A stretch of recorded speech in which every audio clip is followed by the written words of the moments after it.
going on, everybody? Day 2 of the NFL Draft has wrapped up, and I'm going to hand out some grades for the Bears' Day 2 picks. Obviously, Colston Loveland was on Day 1. We did a full grade video on that last night, so not going to focus on him today, but the Bears added Luther Bradyn III, receiver out of Missouri, Ozzy Trapilo, the offensive tackle out of Boston College, and then Texas A&M defensive lineman Shemar Turner.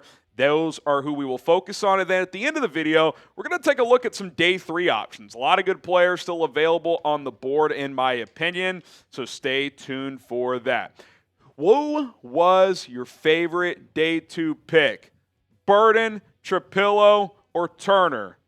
For me, it's pretty simple, even though it wasn't the biggest need. It is Luther Bradyn III. I got to give this an A grade, man.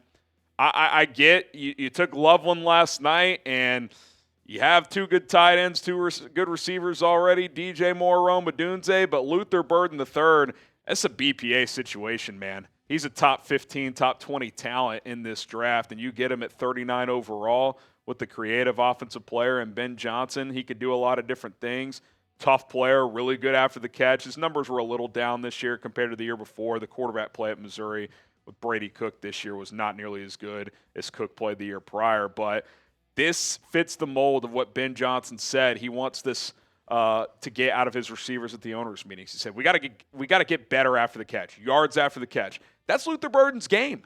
That's Luther Bradyn's game. You're going to use him in a lot of quick game, get him out in space, whether it's screens, drags, quick hitters, curls, little option routes. You know, he's not going to run he's not going to be a Devontae Adams as a route runner. He's not a technician, but he's above average. He's good enough as a route runner. He can play slot. He can play outside.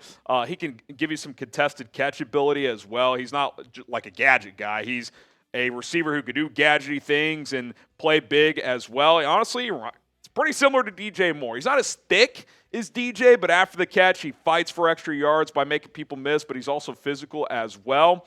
I really like the pick, man. I think the value was tremendous. Dane Brugler said he's still working on his undergrad degree in route setup and separation, but he holds a master's in creating with the ball in his hands because of his explosive speed and competitive toughness. For an NFL team targeting a yak weapon with upside to be more, he will be an appealing option early.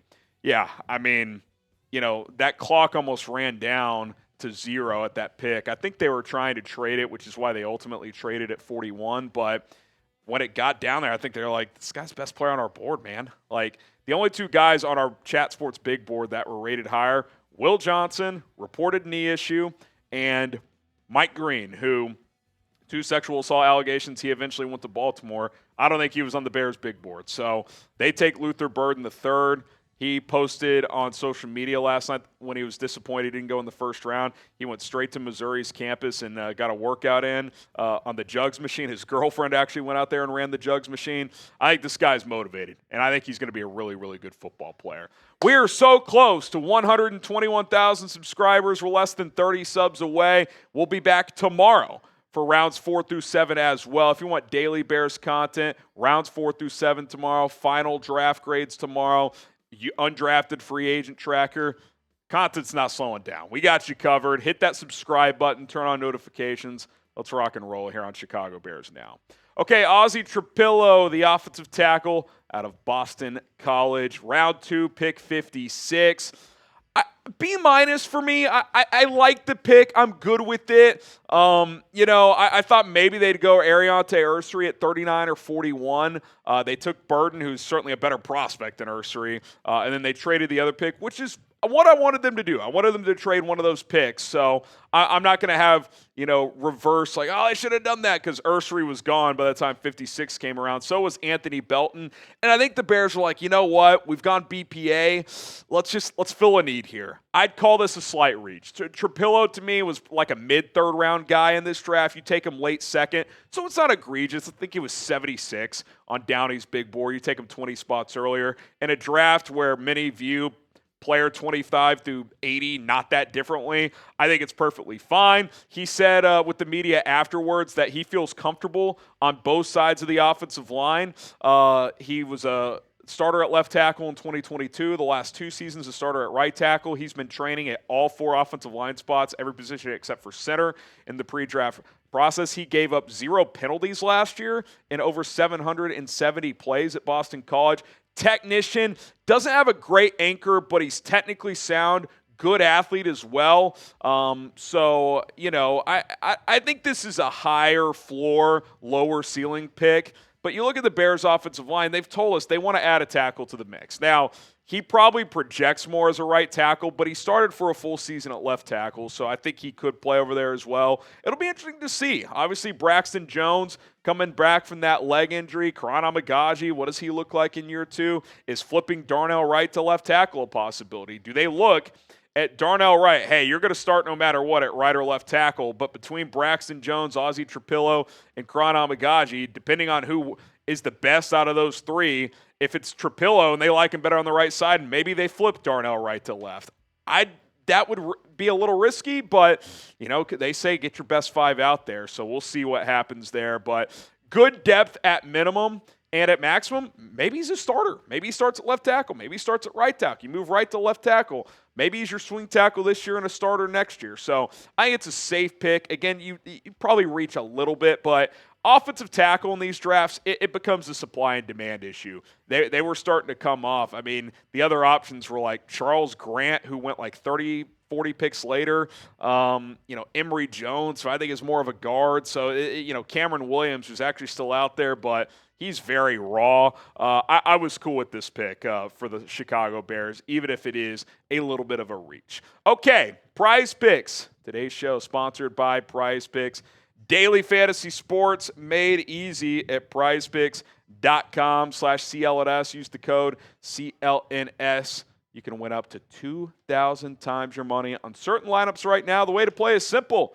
You pick more or less on players that you choose, regardless of sport. You can cross over sports in your lineup. You got to pick 2 or more players on 2 or more different teams, up to 6 players. You qualify for a lineup at prizepicks.com/CLNS. We got a deal for you. If you set your first lineup for $5, you're going to get 50 for free with our code CLNS. You already got season-long football stat projections. Colston, Loveland, maybe they know something we don't. Big season coming for the Rook. I could see it happening. 599.5 receiving yards. Let's ride the wave, baby. Took the more on that. Saquon Barkley, less on his rushing yards. Typically, these backs, when they have high usage rate, big season, the next year they kind of revert back to the mean. So that's, 1450, that's a lot. I'll take the less there. 10 to win 30, but again, you can win up to 2,000 extra money on certain lineups. Prizepicks.com/CLNS. Use the code CLNS.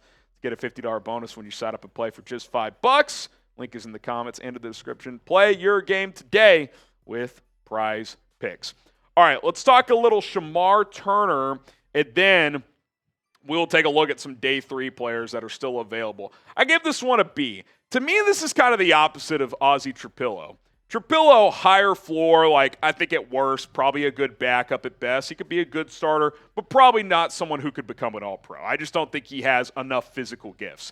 Shemar Turner does. He's big, powerful, twitchy. 2 years ago when he played more edge, I thought he was more productive and a little bit better. Last year they kicked him inside more. He wasn't as effective as a pass rusher, so he's got positional flex. I'll be curious to see where Dennis Allen views him. I think he's probably just a chess piece that you move around, maybe like a Dio Adengbo. Play some edge, play some inside. He has over 200 snaps, one of 5 players in FBS to play 5 different spots on the defensive line. Both defensive end spots, both defensive tackle spots, and then nose tackle.